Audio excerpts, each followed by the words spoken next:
So you get with your guys, y'all jugging in high school, and then eventually you hook up with Tarek Moore, UDIG Dance Academy. Yeah, Tell us that history. How did that come about? Because you was already kind of out there doing your thing. Yeah, me, Daniel, and Rico, and Lil Black, we was in a group called, it was New Age Gangsta Walkers at first, and then we came up with G-Force.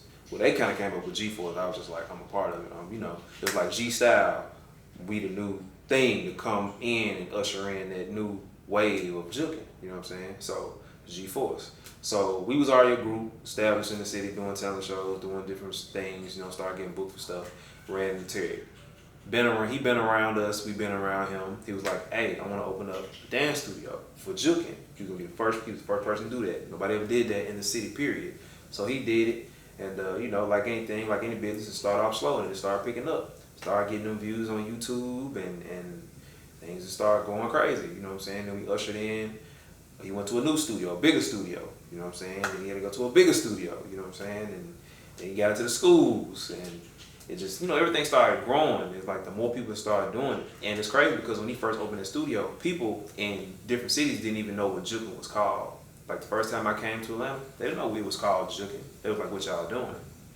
They knew about juking because they probably seen a video or two, but they never saw it in person. And they didn't even know what the distinction was from somebody juking to popping or something like that. They're like, what is he doing? He's just popping with no hit. I'm like, nah, this ain't it. You know what I'm saying? It's different vibe, different music, different attitude. You know Right. Okay. So you was rocking with UDIG for a while. Right. And one thing that I noticed when I, you know, because it's like, I don't think you guys really understand how much people really follow you and watch you. And it's almost like people who don't know you, they feel like they know you.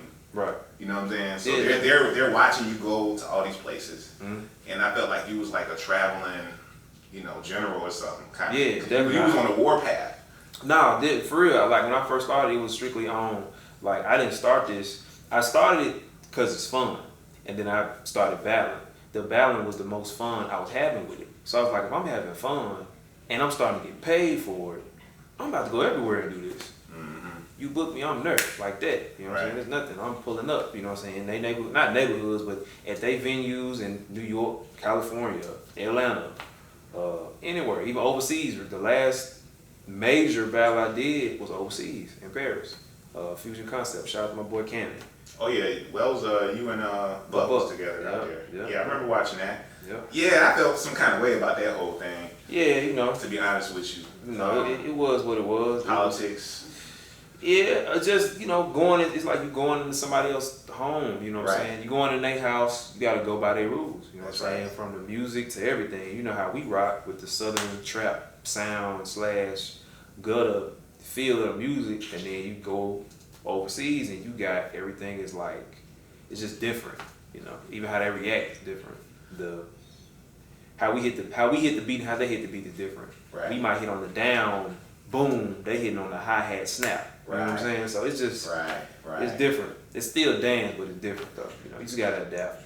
So, out of all your travels and all your battles, who would you say is your top 3 battles, you know, in a different area, or even in Memphis, but somebody not from Memphis? Not from Memphis? Yeah. I'm gonna say number 1 was probably my favorite was the Retro battle. He ain't around no more though. Retro, Turk, whatever you want to call it. What happened to Retro, bro? I don't know. He was like one of the top guys. I don't know. Say he was a junkie now. I don't know.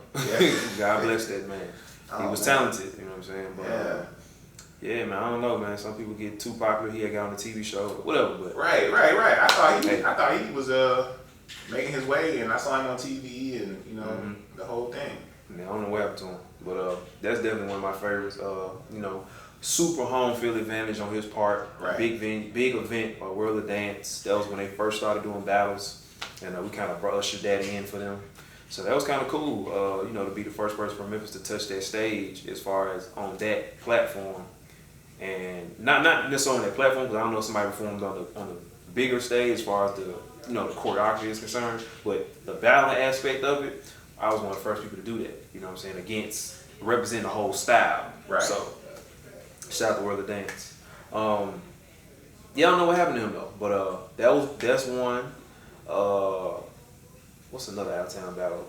Probably Fusion Concept. Just the whole experience of going overseas and doing that and seeing how they rock. You know what I'm saying? How they react to everything. That's for sure. That's probably number one because I really enjoyed that. You know, it's the biggest stage I've ever been on in a battle. Right. And my first time going. Not my first time going to Europe. My second time going to New York. Versus a guy named Boo Boo. Yeah, shout out to Boo Boo. I killed him. Anyway, it was my favorite time because I had all my people with me. You know what I'm saying? Like when I travel and do these battle stuff, I was going dolo. One person or I'm solo. You know what I'm saying? So but this time I had the gang with me, like my brother, both my brothers with me, C Smooth, KBO, Dr. Rico, Right. RP Zeus, he was there. Sino. Had a lot of Okay, I didn't know you had a whole squad, which I remember seeing that battle. Yeah, that was actually squadded up. That was one of my favorite battles too. Yeah. Like I could tell you had your whole swag with you. Yeah, I could tell. You had the force with you that night. Yeah, I had a chip on my shoulder. Because the first time I went to New York, I got booed.